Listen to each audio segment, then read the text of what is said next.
नमस्कार साथियों, स्वागत है आपके अपने YouTube चैनल एकांश एकेडमी ऑनलाइन प्लेटफॉर्म पर। हम लोग भैया भारतीय संविधान का निर्माण टॉपिक पढ़ चुके हैं, उसके प्रैक्टिस क्वेश्चंस भी कर चुके हैं। अब हमारा जो संविधान निर्माण के बाद जो संविधान का अगला टॉपिक है वह है प्रस्तावना। तो भैया आज हम लोग कौन सा टॉपिक शुरू करने चल रहे हैं? प्रस्तावना। आइए देखते हैं। प्रस्तावना बेटा, सबसे पहले थोड़ा सा समझते हैं कि प्रस्तावना जिस चैप्टर को हम लोग पढ़ने चल रहे हैं इसको और कितने नामों से जाना जाता है। जैसे अगर हम बात अंग्रेजी की करें तो इसे प्रेम्बल, इसी चैप्टर को भैया उद्देशिका, देशिका, इसी चैप्टर को भैया संविधान का दर्शन। बेटा ये सारे नाम आपको याद करने पड़ेंगे। संविधान का दर्शन, संविधान की आत्मा, संविधान की आत्मा, संविधान की आत्मा, इसी चैप्टर को भैया संविधान की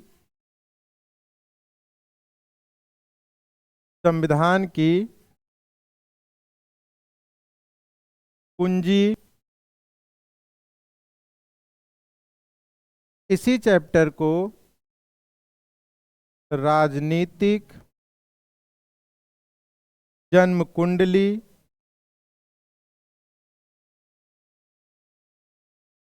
तो बेटा ध्यान देना, राजनैतिक जन्म कुंडली, संविधान की कुंजी, संविधान की आत्मा, संविधान का दर्शन, उद्देशिका, प्रस्तावना, अगर और कहें तो भैया आमुख, इंडेक्स, जैसे कई नामों से इस टॉपिक को जाना जाता है। ठीक है। अब मुद्दा यह है बेटा कि इस प्रस्तावना को बनाया किसने था, उद्देशिका को पहली बार प्रस्तुत किसने किया था। तो आप संविधान निर्माण वाली क्लास में जाइए और वहां देखिए पंडित जवाहरलाल नेहरू द्वारा 13 दिसंबर को क्या किया गया था। तो 13 दिसंबर को जब आप देखेंगे तो भैया 13 दिसंबर 1946 को नेहरू द्वारा संविधान सभा में प्रस्तुत किया गया। संविधान सभा में क्या किया गया था? इसे प्रस्तुत किया गया, जिसे 22 जनवरी 1947 को सर्वसहमति से क्या किया गया? स्वीकार किया गया। सर्वसहमति से स्वीकार किया गया। ये तारीख आप जरूर याद रखना, ये तारीख आप जरूर याद रखना। प्रश्न बनेगा कि प्रस्तावना को कौन संविधान सभा में लाया था? पंडित जवाहरलाल नेहरू जी द्वारा लाया गया था। प्रस्तावना को संविधान सभा में स्वीकार कब किया गया था? 22 जनवरी 1947 में स्वीकार किया गया था। जिस चैप्टर को हम पढ़ने जा रहे हैं क्या उसका एक नाम है? नहीं, उसका अनेक नाम है।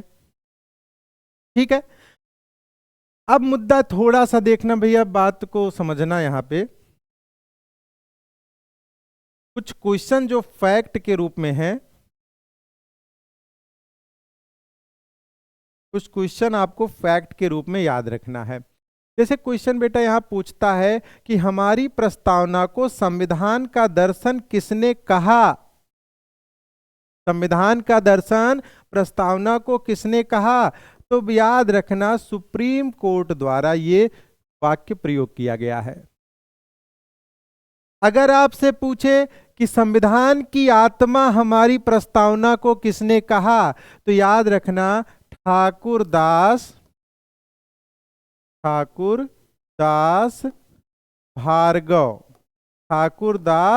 भार्गव द्वारा हमारी प्रस्तावना को संविधान की आत्मा कहा गया है। अगर ऑप्शन में ठाकुर दास भार्गव नहीं है तो, जैसे हरियाणा पुलिस में, जहां तक मैं याद कर पा रहा हूं, हरियाणा पुलिस में यह प्रश्न जब आया था तो वहां ठाकुर दास भार्गव ऑप्शन में बेटा नहीं थे।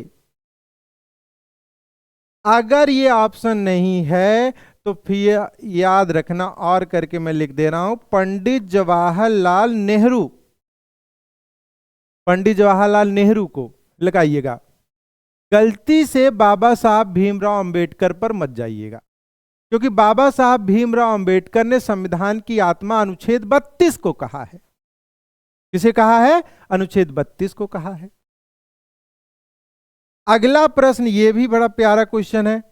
हमारी प्रस्तावना को संविधान की कुंजी किसने कहा? जब संविधान की कुंजी पूछ रहा है तो आप याद रखना भैया, अर्नेस्ट बारकर। क्या नाम है भैया? Ernest Barker. एक बार फिर मेरे साथ रिपीट करते हुए, बोलते हुए चलिएगा, अर्नेस्ट बारकर।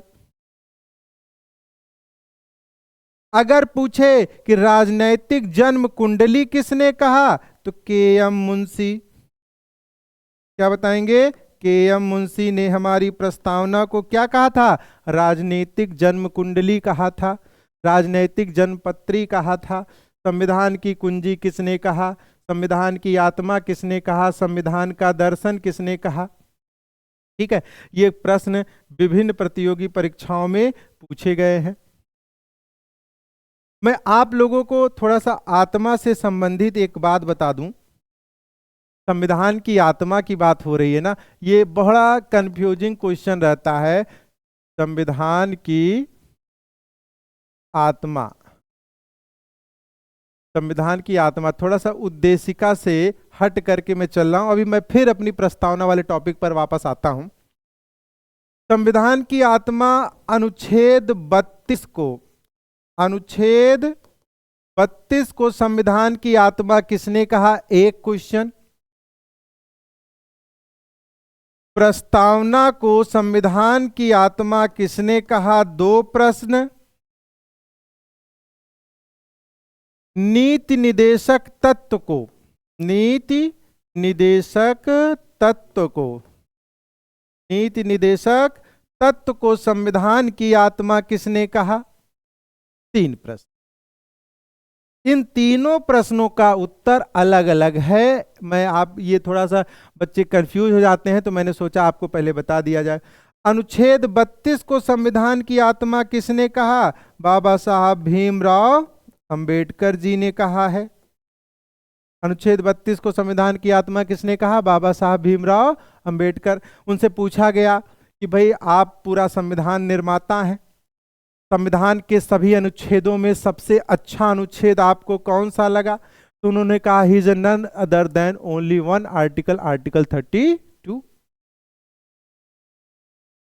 प्रस्तावना को अभी अभी आपने लिखा ही है कि भाई ठाकुर दास भार्गव साहब ने। भार्गव जी ऑप्शन में नहीं है तो फिर पंडित जवाहरलाल नेहरू भी आप चूज कर सकते हैं आप, यानी दोनों लोगों का विचार है। नीति निदेशक तत्व को संविधान की आत्मा किसने कहा? ऑस्टिन ने कहा है। किसने कहा भैया? ऑस्टिन ने कहा है। तो संविधान की आत्मा को लेकर जब प्रश्न बनता है तो वहां कंफ्यूज नहीं होइएगा, ये अलग अलग प्रश्न है, अलग अलग आपको उत्तर याद रखना। आइए अब थोड़ा सा बात करते हैं। जैसा कि हमने आपको बताया भैया कि हमारी जो प्रस्तावना है, हमारा जो प्रेम्बल है, उसको कई नामों से जाना जाता है। अभी भी हमारे सामने एक समस्या ये है बेटा कि प्रस्तावना कहते किसे हैं, प्रस्तावना होती क्या है। तो मैं आपको बताना चाहूंगा, शायद आप सभी लोग बुक तो सब भाई पढ़ाई तो कर ही रहे हैं। जब आप बुक पढ़ते हैं तो बुक का जो फर्स्ट पेज होता है उसमें क्या लिखा होता है? उसमें राइटर लिखता है कि इस बुक के माध्यम से हम अपने पाठकों को, हम अपने बच्चों को क्या क्या जानकारी देना चाहते हैं। उसी एक पन्ने में बेटा, उसी एक पन्ने को पढ़ने के बाद क्लियर हो जाता है कि यह किताब हमें क्या क्या बताने वाली है। किन किन बातों की जानकारी देगी, किन किन मुद्दों पर इस बुक में चर्चा की गई है। ठीक उसी प्रकार भारतीय संविधान का यह पहला पन्ना है। इस पहले पन्ने को पढ़ने के बाद आपको समझ में आ जाएगा कि संविधान द्वारा इस देश की जनता को क्या मिलने वाला है और क्या नहीं मिलने वाला है। बात समझ आई? ठीक है। तो अगर आपसे कोई पूछेगा प्रस्तावना किसे कहते हैं तो बता पाएंगे? यानी हम कह सकते हैं कि यह भारतीय संविधान का संक्षिप्त परिचय है। ठीक है, हम क्या कह सकते हैं, इसे नोट डाउन करके लिख लीजिएगा। यह प्रस्तावना संविधान का संक्षिप्त परिचय है। प्रस्तावना संविधान का संक्षिप्त परिचय है। ठीक, आइए इस प्रस्तावना को बनाने का महत्व, इस प्रस्तावना को बनाने का लाभ, प्रस्तावना का लाभ, प्रस्तावना का महत्व, चाहे महत्व कहा जाए और चाहे इस प्रस्तावना से हमें क्या समझ में आता है। भारतीय संविधान की प्रस्तावना कि देखिए, एक चीज तो यह है, संविधान का स्रोत क्या है ये पता चल जाता है। प्रस्तावना से हमें क्या पता चलता है, संविधान का स्रोत पता चल जाता है। संविधान का स्रोत क्या है। दूसरा भैया, संविधान का उद्देश्य,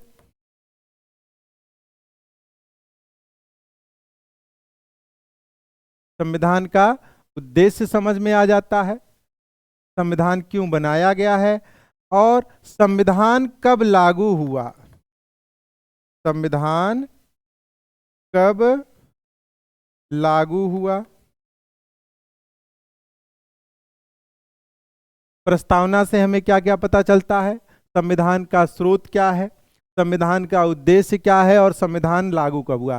हे भैया, अगर आपसे एक बात पूछी जाए कि संविधान का स्रोत क्या है, तो संविधान का स्रोत भारत की जनता है। एक लाइन में उत्तर देना हो तो आप क्या बताएंगे, भारत की जनता। भारत की जनता ही भारतीय संविधान का स्रोत है। अगर एक लाइन में बताया जाए कि संविधान का उद्देश्य क्या है तो आप क्या बताएंगे, यानी ये बताता है कौन सी शासन प्रणाली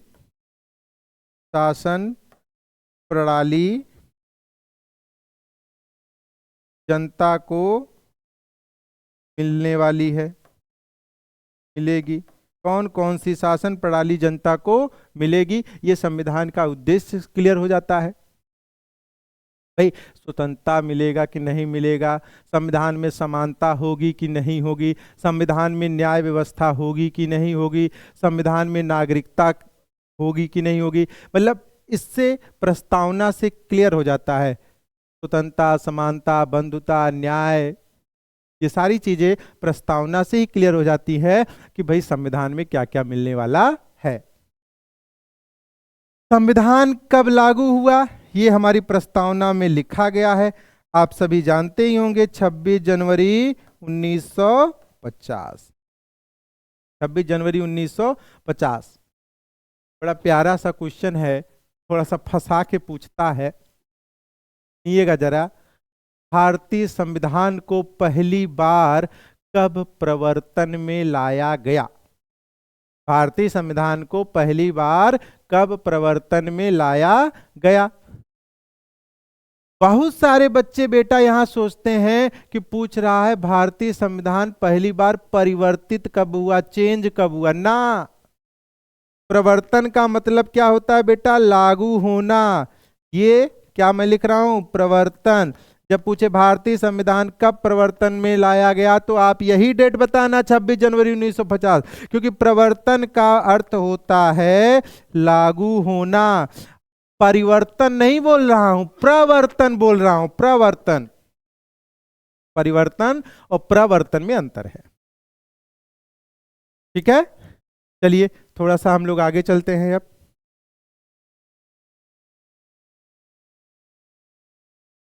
थोड़ा सा हम लोग आगे चलते हैं।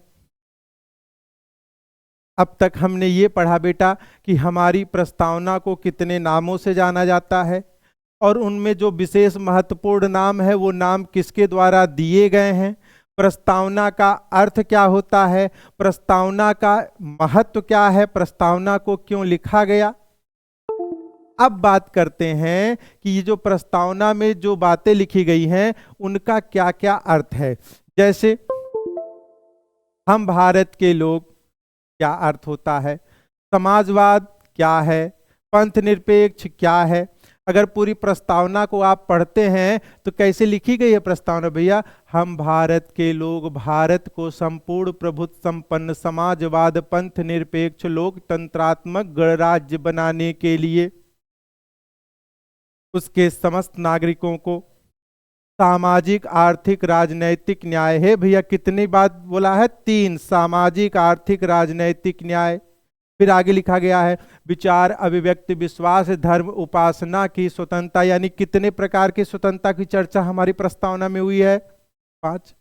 विचार अभिव्यक्ति विश्वास धर्म उपासना की स्वतंत्रता, प्रतिष्ठा और अवसर की समानता। प्रस्तावना की बात करो, प्रस्तावना में कितने प्रकार की समानता की बात की गई है, प्रतिष्ठा और अवसर की बात की गई है। ठीक है, इसके बाद राष्ट्र की एकता अखंडता को सुनिश्चित करने, माफ करिएगा, व्यक्ति की गरिमा राष्ट्र की एकता अखंडता को सुनिश्चित करने वाली बंधुता को बढ़ाने के लिए एकता की बात की गई है, अखंडता की बात की गई है, व्यक्ति के गरिमा की बात की गई है। फिर आगे लिखा गया है दृढ़ संकल्पित होकर आज इस संविधान सभा में 26 नवंबर 1949 को मिति मार्ग शीर्ष शुक्ल सप्तमी विक्रम संवत 2006 को अंगीकृत अधिनियमित एवं आत्मार्पित किया जाता है। हम सभी भारतवासी इसे एक्सेप्ट करते हैं। ठीक है, तो हमारी प्रस्तावना बेटा भारत का संविधान कब बना, 26 नवंबर 1949, यह बता। ठीक है, अच्छा यहां पे बेटा एक मैटर है कि कभी कभार मिलान कराने के लिए पूछ लेता है कि प्रस्तावना में जो लिखे गए शब्द हैं उसे क्रमबद्ध तरीके से व्यवस्थित करें। मैं एक एक शब्द पर चर्चा करूं उससे पहले मैं चाहता हूं कि आपको पहले क्रमबद्ध शब्दों को लिख दूं, बता दूं कि आप क्रमबद्ध तरीके से उसे याद कर लें। फिर उसके बाद बेटा हर एक एक शब्द की हम चर्चा करेंगे जो प्रस्तावना में लिखा गया है। चाहे जैसे क्वेश्चन पूछता ना पंथ निरपेक्ष क्या है, समाजवाद क्या है, हर एक प्रश्न की चर्चा करेंगे। हम भारत लोक शब्द क्या है उस पर चर्चा करेंगे। लेकिन उससे पहले आप लोग इस क्रम को जरूर नोट कर लीजिएगा। सबसे पहले क्या लिखा गया है, हम भारत के लोग। अगला जो वाक्य आपको याद करना है वो कौन सा याद करना है, संपूर्ण प्रभुत्व संपन्न। फिर आगे क्या लिखना है, याद करना है समाजवाद। फिर क्या याद करना है भैया, पंथ निरपेक्ष। फिर आगे भैया क्या है, लोकतंत्र। फिर आगे क्या है, लोकतंत्र। फिर आगे क्या है भैया, गणराज्य। एक एक शब्द पर आपको विधिवत चर्चा की जाएगी और इसी क्लास में आपको याद करा दिया जाएगा। एक एक शब्द को इतना व्यवहारिक तोड़ करके बताया जाएगा कि इसी क्लास में आपको याद हो जाएगा, कहीं और परेशान होने की जरूरत नहीं पड़ेगी। गणराज्य। फिर इसके बाद भैया क्या है देखिए, इसके बाद भैया सामाजिक न्याय। सामाजिक न्याय क्या होता है इसकी चर्चा की जाएगी। फिर इसके बाद आर्थिक न्याय। आर्थिक न्याय। इसके बाद भैया राजनीतिक न्याय। राजनीतिक न्याय, सामाजिक आर्थिक राजनीतिक न्याय। फिर इसके बाद भैया मैं बगल में लिख दे रहा हूं, आप विचार, अभिव्यक्ति, विश्वास, धर्म, उपासना, इन सब की क्या है भैया, स्वतंत्रता है। इन सब की क्या है, स्वतंत्रता है। ठीक। इसके बाद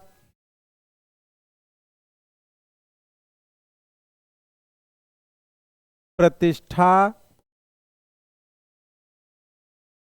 अवसर की क्या बताई गई है, समानता बताई गई है। प्रतिष्ठा और अवसर की समानता की चर्चा की गई है। इसके बाद भैया व्यक्ति की गरिमा वाक्य है। ये गांधी जी और अंबेडकर को विवाद में डाल दिया था ये वाक्य। क्यों गांधी और अंबेडकर इस शब्द को लेकर विवाद में आए थे, उस पर भी हम लोग चर्चा करेंगे। राष्ट्र की एकता, राष्ट्र की एकता। फाइनली अगला जो है अखंडता। ये हमारे संविधान के मूलभूत शब्द हैं। इन शब्दों को लेकर परीक्षाओं में प्रश्न पूछ लेते हैं। सीधा सा प्रश्न रहेगा, व्यक्ति की गरिमा से क्या तात्पर्य है। इस तरह से आपको एक एक शब्द हेडिंग डलवा करके उन सभी शब्दों का अर्थ बताया जाएगा। ठीक भैया, तो एक बार आप देख लीजिएगा, ये सारे शब्द हैं आपके। ठीक। अब हम अपने नेक्स्ट क्लास में इन सभी शब्दों में से जो भी शब्द हैं, आप लोग कमेंट करके बताइएगा कि सभी शब्दों का अर्थ आपको अगले वीडियो में चाहिए कि केवल जो महत्वपूर्ण है, जैसे हम भारत के लोग, संपूर्ण प्रभु, समाजवाद, पंथ निरपेक्ष, लोकतंत्र, गणराज्य, जो महत्वपूर्ण शब्द हैं उनके ही अर्थ चाहिए। ये कमेंट करके बताइएगा।